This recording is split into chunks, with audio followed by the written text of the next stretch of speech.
Hi, James Willoughby here, bringing another episode of What's Happening in the Real Estate Market. Here we are, September 23rd, looking back last week at what happened. We saw a rebound in the number of pending listings and a decrease in the number of active listings. So that's good news for home sellers as the mortgage rates continue to fall. Let's dive in and find out more.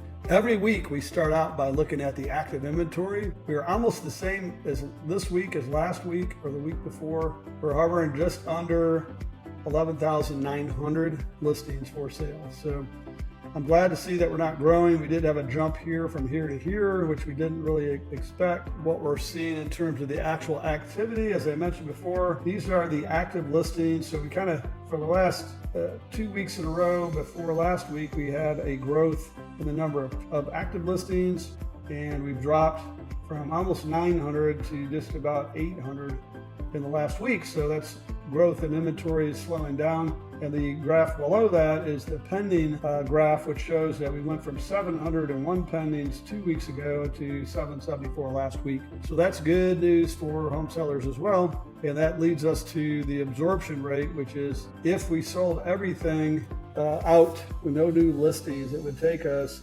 15.37 weeks to sell out of all the inventory based on our current rate of sales. So we call that the absorption rate. We're basically saying there's 15.3 weeks of inventory in the market, which is down from last week, which we were as high as almost 17 weeks of inventory. So that's immediately reflected. And why is that happening? Well, let's take a look at that. All right, and looking at the Freddie Mac survey of mortgage interest rates, they had some interesting things to say this week. Of course, rates are declining towards the 6% mark. We're currently at 6.09%, so that's really good. Maybe we'll be at 6%, but their one paragraph blurb, which they put out every week, it says, rates will likely fall further, sparking more housing activity. So it's good timing for the market going into Q4 here, where we've had quite a bit of inventory and historically fewer sales, which means lower prices. So let's see what happens. At least we know that we'll have better rates to offer consumers. Whether they respond or not, well, I think the reason why we seen a pretty significant jump in activity this week is because rates are dropping and the consumers are thinking, yes, that's good news. We can go ahead and maybe jump in. So we're hoping more consumers jump in, more home buyers, and we'll see what happens in the weeks to come. Until next week, have a great week. Let us know if you have any questions or concerns. If you're selling with us currently, if you're a buyer, we certainly want to talk to you about mortgage rates and some special programs we have for you. And until then, have a good one. See you next week.